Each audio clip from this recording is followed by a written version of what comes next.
Hello and welcome to day 28 of the Self-Love and Manifesting Challenge. I'm so seriously psyched that you made it this far. This is so awesome. If you're new here, my name is Amanda. I'm a quantum energy healer who loves to help people heal themselves, because that's what healers do. We help them we assist your body in facilitating healing, right? So I do this with a mixture of tools that kind of go in the umbrella of quantum energy healing. And then I also use self-love coaching and manifestation coaching. So all of those together just have brought so much wonderful results to my clients. And if you're interested in trying out a session, I have a list of my sessions that I offer below. And then I also have my Abundant Life membership and my Manifest Your Best Life Masterclass. But remember that you get that masterclass when you sign up for the membership. So cool. Just wanted to let you know about that real quick. 1 second, my computer is trying to update or something. Sorry about that.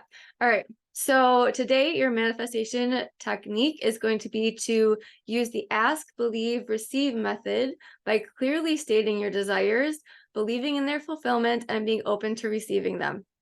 So for this one, you want to get really clear on what you want. And that is sometimes really difficult for people because they're kind of all over the place. Like they want to have a house on the beach, but they also want to live in an RV and travel the world, and they also want to own a business like a retreat center in like on an island somewhere. And there's just so many things that they have open. Like I like to call them trajectories or timelines. They have so many trajectories or timelines open that they can't make a clear decision on what it is that they want. So my suggestion is just to pick something that is something that you believe you can receive pretty easily, and something that is attainable within the next year. Okay, so I want you to try to focus on something like that. And then for this exercise, so ask. So first do your ask. So ask the universe, hey universe, what would it take to have XYZ in my life? Or you can say, dear universe, thank you for bringing me XYZ, as if you already have it. Okay. And then believe that you can get it. That's why I told you to pick something that you believe is going to come into your life. Like you believe it pretty easily. Whereas like if you have $10 in your bank account and you say, I want $1 million, it's hard to see yourself get from $10 to $1 million.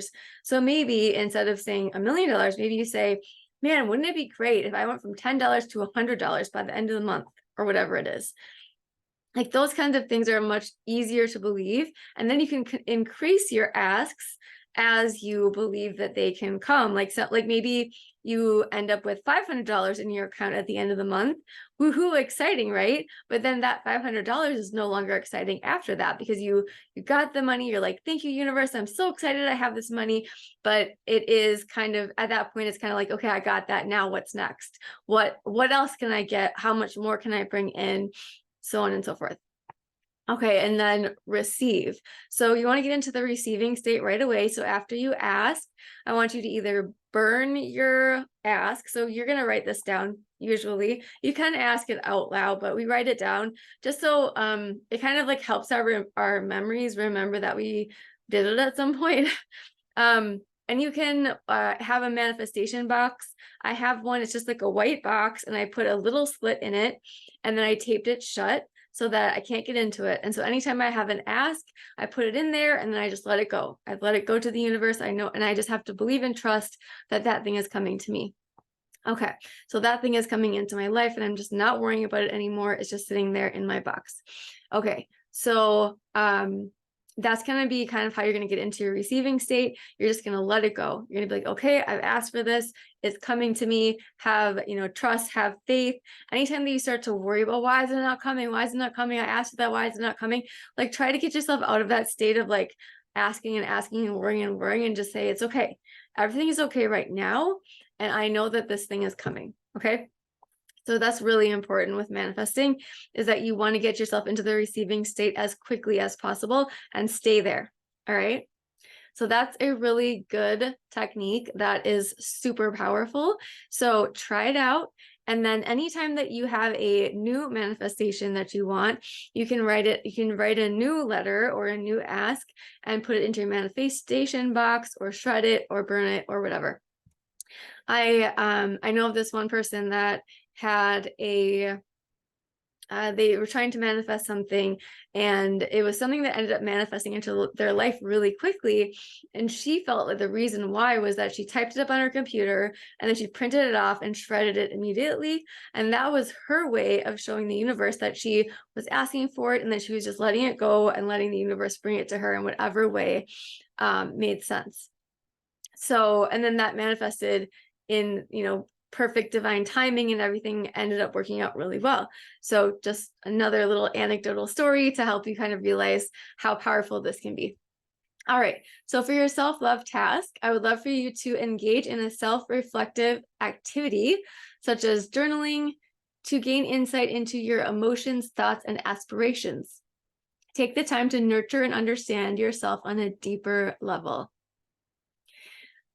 So this actually might be a good one to do before you do your ask, believe, receive technique, because this might help you clarify what you really want. So you could use this journaling exercise to kind of dig into what you truly want on a soul level.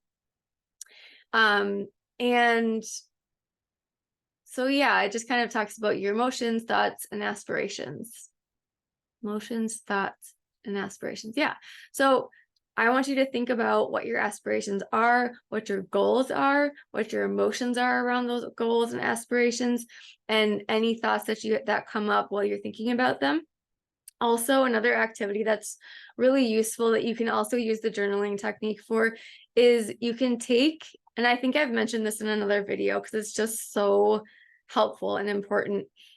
If you have many trajectories open, like I mentioned earlier, like trajectories or timelines, I just want you to write out each timeline as if it's happening. So like, let's say that, you're the person that wants the seaside home and the RV life and a retreat center.